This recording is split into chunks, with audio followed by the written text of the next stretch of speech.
Okay, let's resume our discussion, and we are previously discussing about noise pollution. That is the proper way how to report a noise pollution. But if you are a good neighbor and you are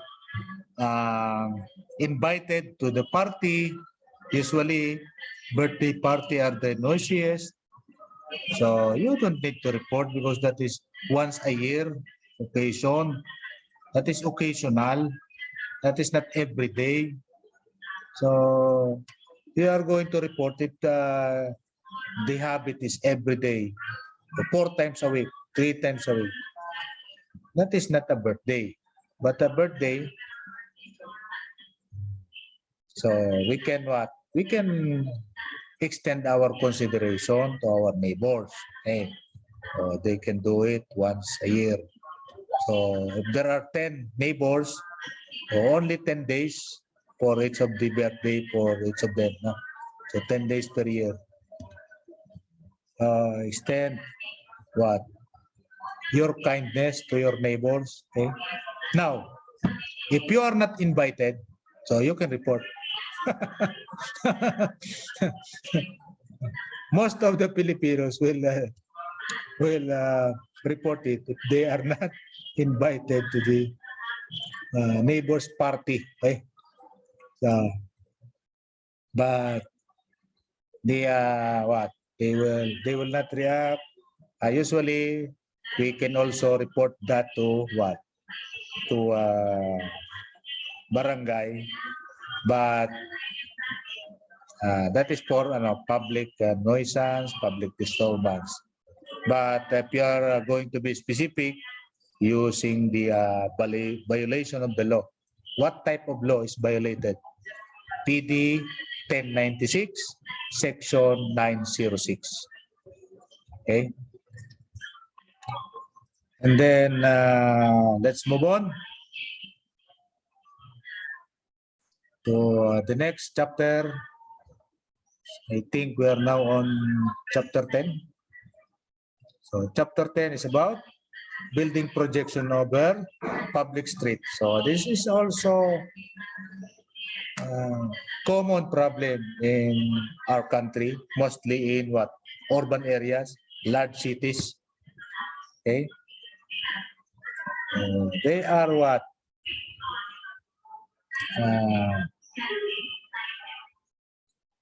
Fencing. They are putting up private fence over the what? Public street. That's a common problem in our country. That is, we are not courteous enough. That is uncourteous towards your neighbors and towards street users, because streets, roads, highways are made for all the public use.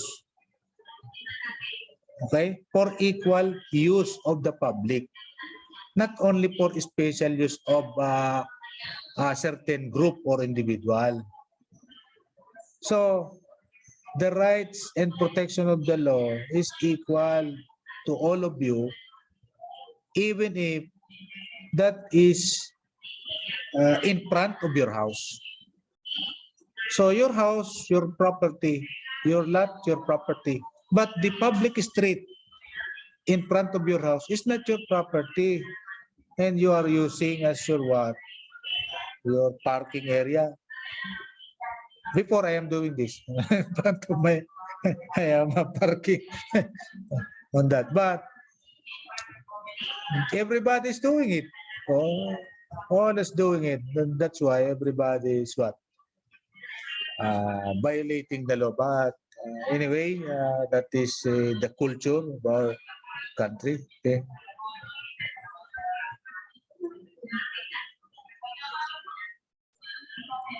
Balconies is now what? Projecting over and above the streets. Okay. So canopies. So your lot in your house are the areas of your own concern. do not concern yourself with those areas that are not yours. So, in our local dialect, yan sinasabi ko na ano eh. Makikialamin tayo eh. Mas hindi natin pag-ari, gusto natin pasukin. Yun na lang sa atin na rin, no? Yan ang kultura natin. Napakalaman natin lahat, no? Limit your concerns within your property. Okay? Yan, nakalagay. That is included, written on the law. But nobody's aware of this. Nobody's trying their hard to follow it. And all of us, including me, are trying to violate it. Okay?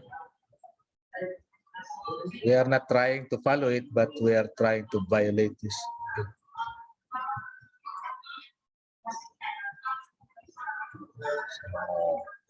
So when I say Filipino, that includes me. So that is our own culture. That is our own character. It includes every one of us. Okay. Projection of pedestrian, Chapter 11, during construction and demolition. So all of our neighbors, if they are having construction, they will use the public street for what? For gravel, sand, cement, bagusan. Okay? That is not allowed here. Protection of pedestrian during pedestrian. Okay? During construction demolition. No? This is protection of pedestrian, but putting your gravel, sand, obviously violating. So if you are having a construction in your area, you have to protect those people who are using the public street in front of your construction site. But nobody is doing that. Nobody is doing that. We have all of our neighbors doing their construction without protecting those walking in front of those construction site. Okay, it is written here. Okay, storage, mixing mortar. What is mortar? Mixing mortar. Mortar is also mixture of cement, sand, and usually cement. Usually a paste, cement and water, that is called mortar. And there are special cement that is white cement. Okay, that is with particles even smaller than the regular cement. Okay. So they are called mortar. Okay, mixing of mortar, concrete, or similar materials on public street shall not be allowed. Take note, everybody is doing this. You can take a look at your neighborhood. Everybody is doing it. They are mixing their concrete, mortar, and similar things in the roads, in the city and municipal roads. Okay. That is violation of PD 1096, Section 1103. Okay. You cannot report directly to the police. Okay. Report it to the city engineer or DPWH.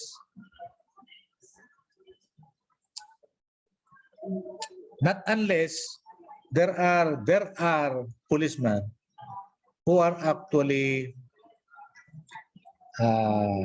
finished engineering before they become police. So maybe they know this law and then they will react if you ask for their help. No? But usually police are graduate of criminology, not of engineering. So But those police officials like graduate of PMA, Philippine Military Academy, or military school, they are usually having a bachelor's degree, for example, in engineering. Majority of them are in engineering, in business, in public administration, in public security degree.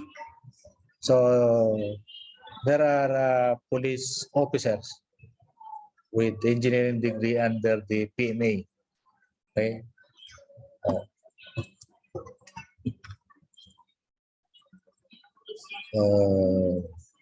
It depends on them, no? But that is not specified by the IRR. The IRR says that the main enforcing body is DPWH and the main enforcer is the secretary.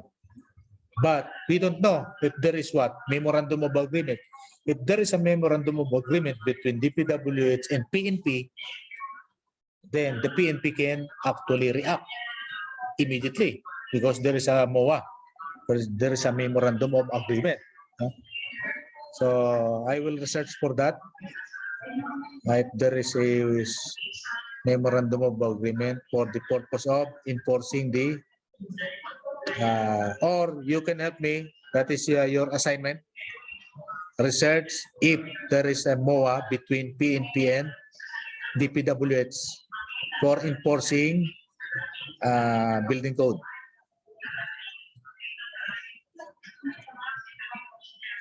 Chapter 12, General Design and Construction Requirement. Okay. Retaining walls, veneer. Okay. So what is veneer? Veneer is a non-structural facing of brick, concrete, tile, metal, plastic, glass, or other similar approved material attached to a backing or structural components of the building for the purpose of ornamentation, protection, or intrusion that may be adhered, integrated, anchored, either or interior or exterior of building structure. So veneer, okay? So meaning those material that you are going to attach to your building, okay? That is not slab, not beam, not column, okay?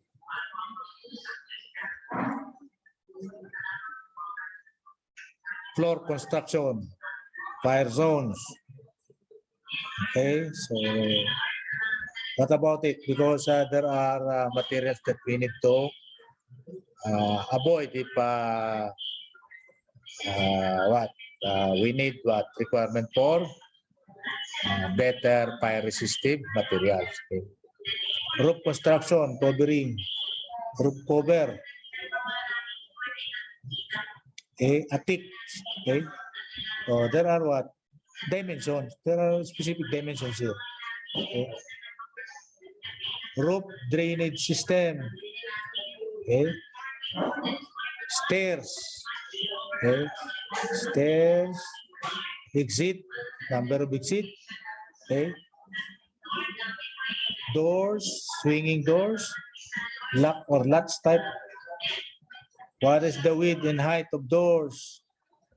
Every required exit doorway shall be oversized as to permit the installation of a door not less than 900. So 0.9 meters and 2 meters in height. So 0.9 to 2. That is the size of the exit door. Capable of opening 90 degrees. Okay? Minimum 90 degrees.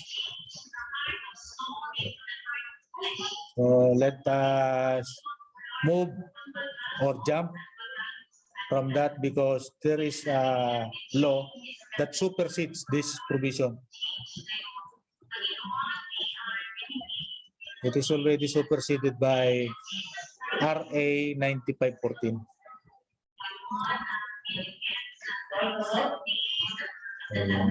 Let us jump over that.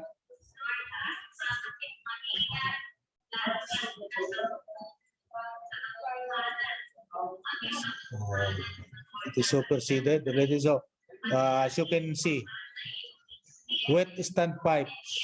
Okay, there is also a dry standpipe here. Take note, dry standpipe. Do you know why they are using dry standpipe? Okay. This is a constructive example that we only copy our code from United States. Because dry standpipes are applicable on those areas with snow. With snow. To prevent what? To prevent water becoming ice. Right? Imagine if you need water for what? Firefighting, and the water solidifies into ice. So you cannot use it as firefighting liquid if that is solid. You can even use your what? Hose. Okay?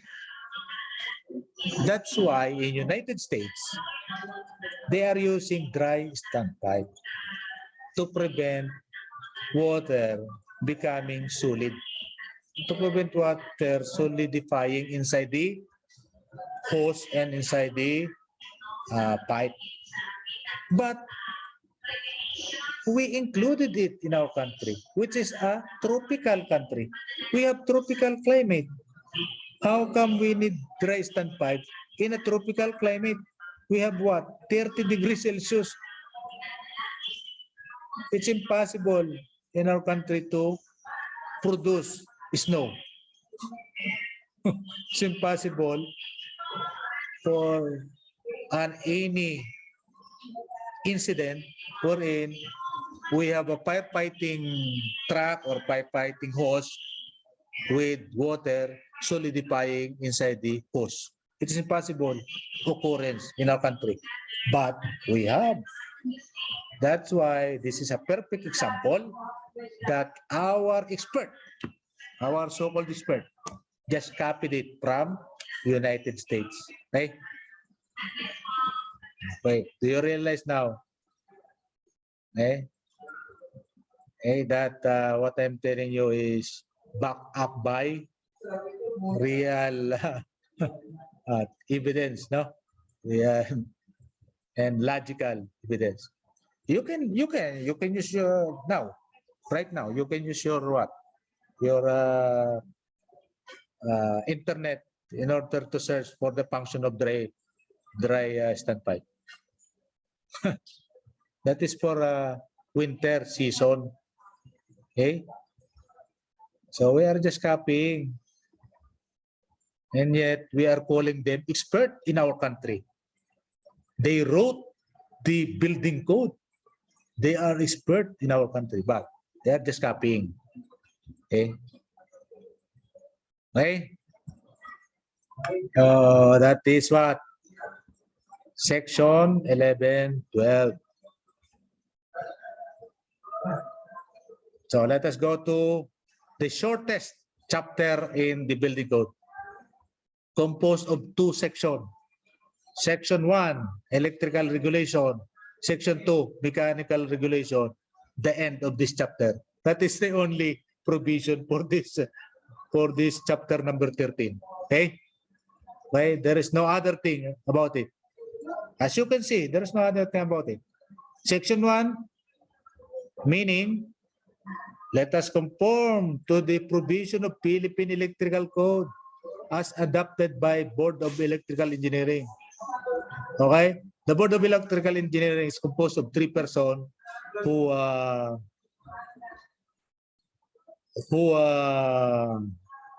the same person who make questionnaire for board exam for electrical engineer. What about section 2, mechanical regulation? The code shall conform to the provision of Philippine Mechanical Engineering Code. Okay? As adopted by the Board of Mechanical Engineering. Again, Board of Mechanical Engineering are composed of 3 persons which are the same person who are making questionnaire for mechanical engineering board examination. Okay. So that ends the chapter 13. So there are no other things. So meaning, we are just specifically told that, hey, the electrical regulation is found on Philippine Electrical Code of the Philippines. Okay. Hi, Philippine Electrical Code. Okay. And the mechanical regulation is found on Philippine Mechanical Code. That is the only statement under chapter 13. Okay. Photographic and X-ray films. So chapter 14. So also very short chapter. Prefabricated construction. This is, we will use this on the other course. So prefabricated, so pre-stressed. Pre-stressed, prefabricated, there is a relationship between them. So we will use this later on. So prefabricated assembly composed of one section. One section only, okay? One section. This is only one section. Okay? Okay? So we will talk about that on the other subject. Plastic, chapter 16. So those plastics that are going to be used in the building, okay? As partition, as dividers. So those are the plastic components inside the building. So chapter 17, sheet metal, paint, spray booths. Okay. So for what? Light, ventilation. Okay, we need those things. Fire protection. Okay. Light and ventilation are requirement for those type of occupancy. Okay. Glass and glazing. What is glazing? This is the act of working or applying the procedure to fix, to connect, to install glass portion of the building.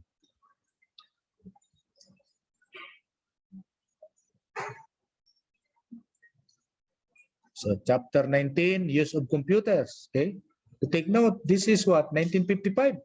We have provision. We have actually a chapter for use of computers. This is 19. This is actually 1977. 1977. So we don't have computer in our school. We first met computer 1990. 1995, like that. No? The use of computer. So meaning these computers are for government use, for example, hospital, DPWH, so those types, not for general public use. So the price of a computer at that time is about equal to what? Car, price of a car. Science, even science is regulated under the building code. Okay, so science. And last chapter, transitory and penal provision. What can you see about the section here are what? Talking about existing buildings and structure, interim rules and regulation, how to transition. That is what we mean by transitory. Transitioning from old code to the new code. That is what we mean by transitory. And then repelling all the laws and regulations that may run in contrary to this code, like this. Okay. If any provision of this decree or application thereof is to any person or circumstance declared unconstitutional or invalid, the same shall not affect the validity of the other provision.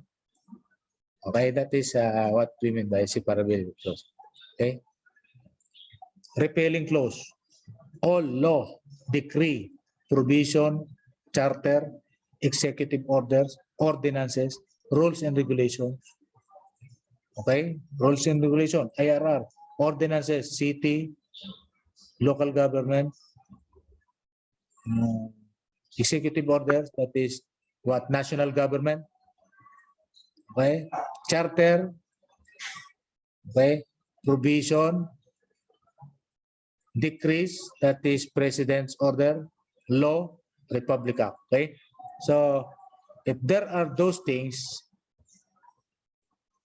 or parts thereof contrary to or inconsistent with the provision of this building code, they are hereby repealed, amended, or modified accordingly. So therefore, old law will be replaced by this. But this is what? 1977, signed by President Ferdinand Marcos Sr., the father of the current president-elect, okay, BBM. So this is 1977. Okay, so President's order. So take note. Okay, these are the signatories. Okay, so that's all about.